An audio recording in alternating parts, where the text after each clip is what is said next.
अब से कुछ टाइम पहले हमने रिव्यू किया था गैलेक्सी A सीरीज के छोटे भाई A34 का एंड कुछ दो तीन चीजें हैं इसकी जो इधर उधर है, लेकिन इसका क्या, ये है गैलेक्सी A54 एंड ये ऑलमोस्ट 9,000 रुपए महंगा है छोटे भाई से, लेकिन साइज के मामले में ये अपने छोटे भाई से भी छोटा है।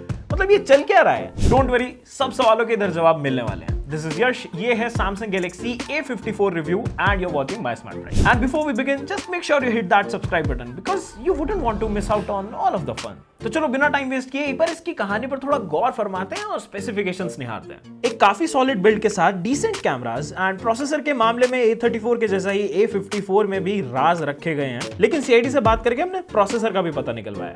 करते हैं अभी उस बारे में बात, don't worry. And now that we have a basic context कि ये डिवाइस कहां से बिलोंग करता है, क्या इसका बैकग्राउंड है, तो चलो एक बार डिजाइन की बात करते हैं। ये मैंने पहले भी कहा था और एक बार फिर से कहूंगा, S23 से उधार मांगा हुआ डिजाइन लगता है एंड S23 से बस तीन ही चीजों में अलग है। एक तो ये कि ये फ्रेम है ना इसका, ये प्लास्टिक से बना है instead of aluminium and camera module के रिंग्स थोड़े छोटे हैं और थर्ड इसका कलर थोड़ा ज्यादा चटकदार है। फोन के ओवरऑल डिजाइन स्ट्रक्चर की बात बाद में करते हैं, लेकिन फोन आप जैसे ही अपने हाथ में लोगे ना, यूल रियलाइज कि ये काफी सॉलिड एंड प्रीमियम है। अब क्योंकि मैंने A34 से डायरेक्ट इस पर स्विच किया था तो मुझे स्टार्टिंग में काफी अच्छा खासा डिफरेंस फील हुआ था। अनलाइक A34 ये तीन कलर ऑप्शंस में अवेलेबल है, ग्रीन, ग्रेफाइट एंड वॉयलेट। ये मेरे हाथ में वॉयलेट कलर है अभी and it looks absolutely sick. Usually मैंने ब्लैक, व्हाइट एंड कभी कभार ब्लू कलर के फोन भी यूज किए हैं, बट पर्पल थोड़ा डिफरेंट है एंड मुझे पसंद आया। आगे पलट कर डिस्प्ले कॉन्फ़िगरेशन की बात करें तो यू गेट अ 6.4 इंच का AMOLED Full HD Plus panel जो 120 हर्ट्ज का रिफ्रेश रेट सपोर्ट करता है। And frankly speaking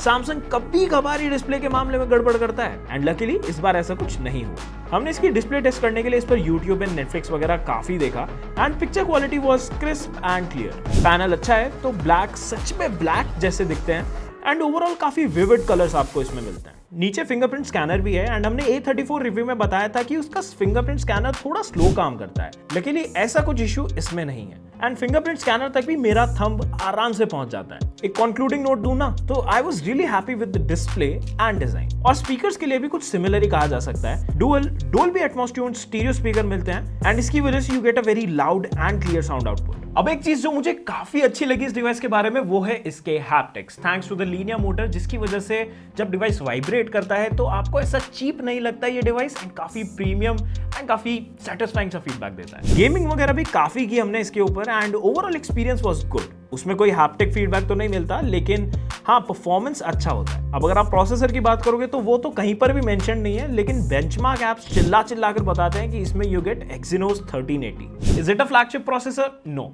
is it a sub flagship processor? No. लेकिन अगर प्रोसेसर की और डिटेल में थोड़ी बात करूं ना तो ये एक ऑक्टा कोर प्रोसेसर है जो बेस्ड है 5 नैनोमीटर प्रोसेस पर और इसमें है 4 Cortex A78 and 4 Cortex A55 course each. अब देखो बेंचमार्क स्कोर्स आपके सामने आ ही जाएंगे एंड ये थोड़ा सा शॉकिंग था क्योंकि इस एग्जैक्ट प्राइस रेंज में आपको बाकी डिवाइसेस जैसे कि OnePlus 11R and Vivo V27 Pro मिलते हैं एंड ये डिवाइसेस काफी अच्छा परफॉर्म करते हैं इवन ऑन बेंचमार्क्स। एंड अगर आप देखना चाहते हैं कि ये डिवाइस इन दोनों डिवाइसेस के अगेंस्ट या फिर इसके प्राइस रेंज के जो बाकी डिवाइसेस हैं उनके अगेंस्ट कैसा परफॉर्म करता है, so just make sure you stay tuned with my smart price क्योंकि इसका डिटेल कंपैरिजन बाकी डिवाइस के साथ आने वाला है। लेकिन अगर वापस से मैं बात करूं इस डिवाइस के बारे में तो चलो बेंचमार्क्स को थोड़ा सा साइड में रखते हैं एंड अगर सिर्फ डे टू डे यूजेज की बात करूं तो एक्सपीरियंस वाज क्वाइट स्मूथ, लेकिन कहीं ना कहीं कभी कभार थोड़ी सी गाड़ी गड़बड़ कर जाती है। डिसेंट गेमिंग वगैरह आप आराम से इस पर कर सकते हो। इनफैक्ट हमने काफी कॉल ऑफ ड्यूटी भी खेला इसके ऊपर and experience on an average काफी स्मूथ था, which means software side of things पर सैमसंग ने बहुत अच्छा काम किया है। And talking about the software, इसमें मिलता है आपको One UI 5.1 जो कि बेस्ड है Android 13 पर एंड क्योंकि One UI ही आपको मिलता है S सीरीज में एंड इवन Z सीरीज में भी, तो सॉफ्टवेयर फीचर्स ऑलमोस्ट सेम से ही है, वही सेम सा एक्सपीरियंस है, वही स्मूथ से एनिमेशन है एंड वही भर भर के कस्टमाइजेशन फीचर्स हैं। लेकिन ये थोड़े से प्रीलोडेड एप्लीकेशंस के साथ आता है जैसे कि वॉइस असिस्ट हो गया, सैमसंग का वॉलेट एप्लीकेशन हो गया, एटसेट्रा एटसेट्रा। लेकिन ये कोई बड़ी बात नहीं है, आप इनको इजीली डिसेबल कर सकते हो एंड थोड़े बहुत ब्लोटवेयर्स भी हैं जैसे कि ग्लांस वाला लॉक स्क्रीन वाला जो अनोइंग सा एप्लीकेशन है, but the good thing is उसने सिर्फ एक ही बार मेरे को नोटिफिकेशन थ्रो करी थी एंड उसको भी मैंने टर्न ऑफ इजीली कर दिया था। अब देखो अगर अपडेट्स की बात करें तो सैमसंग ने प्रॉमिस किया कि इस डिवाइस को मिलेगा 2027 तक मेजर एंड्रॉइड अपडेट्स एंड 2028 का security update and I think ये एक ऐसी चीज है जहां पर सैमसंग पूरा खुलकर खेल रहा है। Thums up. अगर कैमरा की बात करें तो you get a 50 megapixel primary camera that supports OIS and उसके साथ में है एक 12 megapixel ultra wide camera and 5 megapixel macro shooter. अगर डे लाइट कंडीशंस की बात करें तो प्राइमरी एंड सेकेंडरी कैमरास दोनों ही काफी वेल एक्सपोज फोटो क्लिक कर लेते हैं विदाउट टू मच कॉन्ट्रास्ट। कहीं कहीं पर आपको कलर्स एंड व्हाइट बैलेंस में थोड़ी सी इनकंसिस्टेंसी देखने मिल सकती है, जैसे ये पिक्चर में sky was a bit too blue and इसमें घास थोड़ी ज्यादा ही हरी दिख रही थी। बट स्किन टोन्स में एज सच कोई इशू नहीं होता, थोड़ा सा वार्मर टोन जरूर होता है, but some people including me actually इसे प्रेफर करते हैं। लो लाइट फोटोज की बात करें तो सैमसंग की top tier nightography night mode is here and ये सरप्राइजिंगली अच्छे पिक्चर्स क्लिक करते हैं फॉर अ स्मार्टफोन जो इस प्राइस रेंज में मिलता है। स्ट्रीट लैम्प्स की फ्लेयरिंग लाइट को इसने काफी डिसेंटली कैप्चर किया, बट दैट्स नॉट इट, क्योंकि the best thing about this setup is इसका अल्ट्रा वाइड कैमरा परफॉर्मेंस। इस कैटेगरी में ज्यादातर अल्ट्रा वाइड कैमरास थोड़ा स्ट्रगल करते हैं with noise low light conditions में, लेकिन व्हेन क्लिकिंग फोटोज इन थोड़ा डिम लाइट वाला जो माहौल होता है ना, वहां पर A54 बाजी डेफिनेटली मार जाता है। जहां ह्यूमन सब्जेक्ट्स आते हैं वहां थोड़ी गड़बड़ होती है, थोड़ा मडी सा बना देता है फेस को, बाकी overall it's good. Macro shots भी काफी अच्छे कैप्चर कर लेता है because of high resolution sensor and अगर डे टाइम में जहां अच्छी लाइटिंग है वहां आप मैक्रो पिक्चर्स क्लिक करोगे ना तो काफी बढ़िया रिजल्ट्स मिल जाएंगे। पोर्ट्रेट मोड भी अवेलेबल है, लेकिन ये थोड़ा पॉलिश और हो सकता है I guess. And as you can see ये मेरी पिक्चर में एक्यूरेट कटआउट्स नहीं है एंड ऊपर की तरफ लीव्स को देखोगे तो वो भी आधे फोकस में आ रहे हैं, तो ये चीज शायद सॉफ्टवेयर अपडेट से फिक्स हो सकती है। फ्रंट की बात की जाए तो you get a 32 megapixel camera जो आराम से डिटेल्ड सेल्फीज क्लिक कर लेता है अच्छी लाइटिंग में।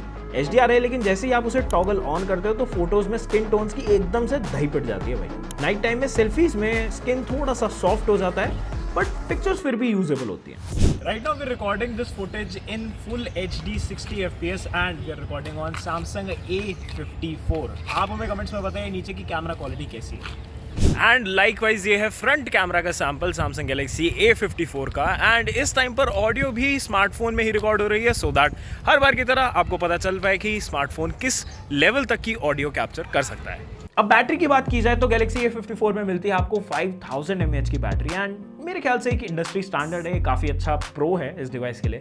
लेकिन साथ ही में काफी बड़ा कौन आपको ये भी मिलता है कि ये जस्ट 25 वॉट्स की फास्ट चार्जिंग सपोर्ट करती है। पता नहीं इसको फास्ट बोलना भी चाहिए या नहीं। बैटरी बैकअप अच्छा है इसका, लगभग 4.5 घंटे का स्क्रीन ऑन टाइम मिला हमें इसको एक बार फुल चार्ज करने में। लेकिन जब चार्ज करने की बारी आती है ना तो भाई मौत आने लगती है, क्योंकि इसको लगभग 1.5 घंटे के आसपास लगता ही है फुल चार्ज होने में।